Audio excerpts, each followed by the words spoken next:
We have breaking news tonight. Law enforcement official telling the Associated Press he sent that infamous video showing Ray Rice knocking his wife unconscious inside an elevator, the one the NFL has maintained it did not see until it was released publicly, to the attention of, wait for it, the NFL's security chief. That report comes in the wake of a decision by ESPN to suspend one of its biggest stars for coming out and saying what the network's own reporting has seemed to indicate, that NFL Commissioner Roger Goodell has not told the truth about when he learned what that video showed.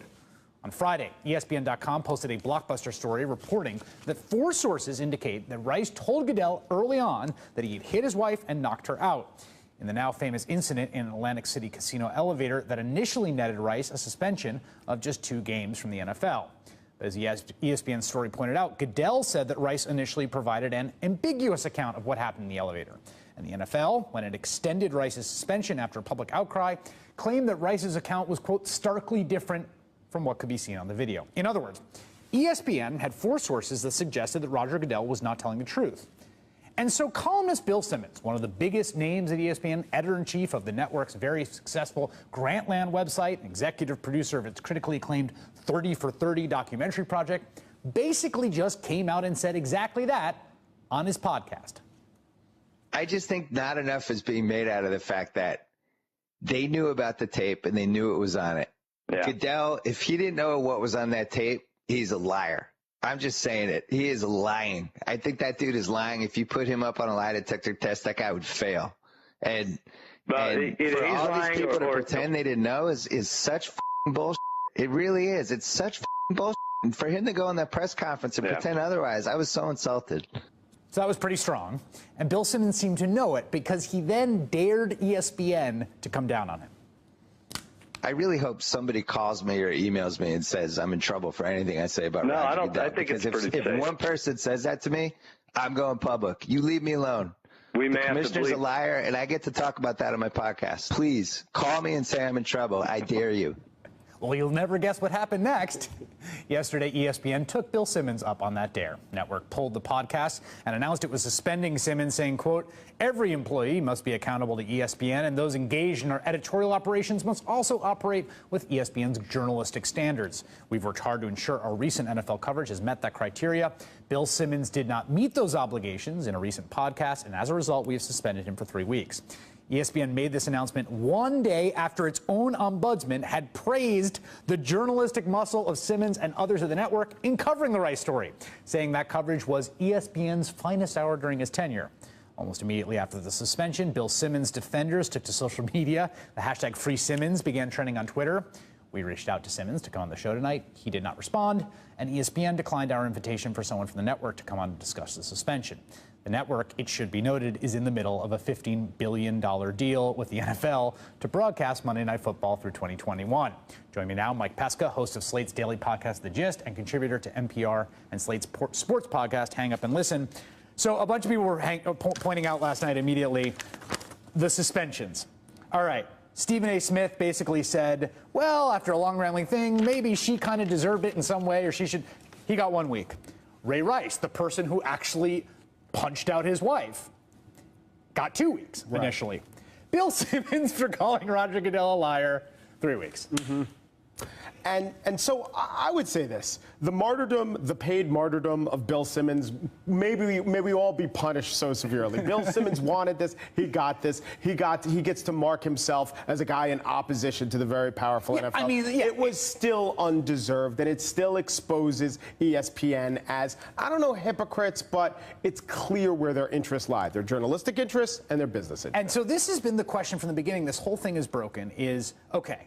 ESPN has this weird role. They're the worldwide leader, that they are both the #1 sports journalism outlet and also the #1 sport broadcasters who partner with the leagues that they are covering all the time. And it's created tremendous conflicts. And I think everyone watching this has been watching thinking, how are they going to play this? And so far, they've done a pretty good job.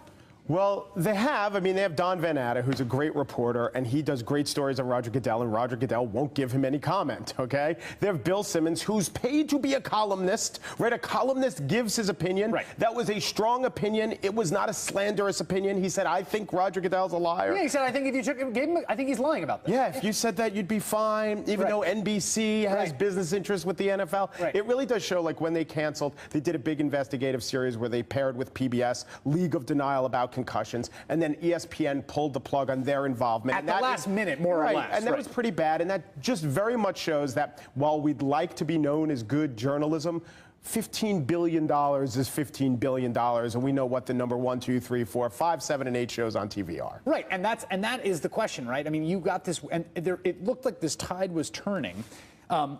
In terms of journalism in the NFL, in the run-up to the scandal, and this feels to me like also a marker from ESPN. Yeah. It's not just Simmons, it's also like, hey, everybody, remember what will happen if you step too far out of line. Yeah, and I think that the bosses probably said, actually, what we're doing is journalistic. Actually, we want to send a message to the newsroom, but they're so touchy about Roger Goodell in a way they wouldn't be if he was criticizing some random coach or some random GM or saying that Doc Rivers deserves to get fired or Doc Rivers was a liar. This is the best thing that I've thought about this and that I've heard about this, and it has to do with how the press handled the financial crisis. There are people who are reporters who report because they want access, and there are people who want accountability. And for the most part, all the reporting that ESPN does with the NFL is about access. Hey, I know who's going to start. I know who's going to be on second on the depth chart. And the accountability part, it's this big with ESPN. They do just enough so that we don't say, oh, you're totally ignoring responsibility. Right? Exactly. And so that you think is that's basically what that equation has maintained in this. Because I don't know if I would agree. I do feel like ESPN has been surprisingly aggressive about this story. After the Bisciotti's, the owner of the Baltimore Ravens, got up and said that your story's garbage, they had Don Van Natta on their air to say no. Yeah, it's true. They had their first person on the air was Jane McManus, who's a female writer on the NFL, who's done great stuff. And you contrast it with Fox Sports 1, who's also a broadcast partner. And the guy they had on was the speech writer who's worked with Goodell in the past, saying, great speech, Roger Goodell. So compared to Fox Sports 1, ESPN did better. Right. But it just really goes to show you that when there's so much money at stake, it's hard to be a fair and account-driven media news organization. So you're a broadcast partner first. This brings us back around, right, to the is Roger Goodell lying, which is the question. And this new AP account, you have them, the source, the law enforcement source from the AP saying, I mailed it anonymously to Jeff Miller because he's their head of security. I attached a note saying, Ray Rice elevator video, you have to see, it's terrible. I provided a number for a disposable cell phone, asked for confirmation it was received. I knew there was a possibility Mr. may not get the video. I hoped it would land in the right hands. Again, we had one AP report, it looks like from the same source. This is even more definitive because he says, this is the guy I sent it to. And the phrase, it's terrible, appears in both reports, though it's possible that they didn't pass it to Roger Goodell to sort of as a firewall. And I would be a little surprised if the investigation shows or proves that Roger Goodell saw it, because why would Roger Goodell authorize an investigation that would cost him his job?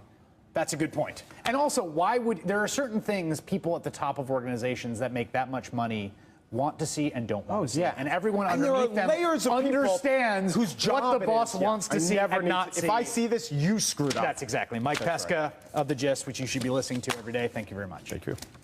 The police dash cam video everyone is talking about today, ahead.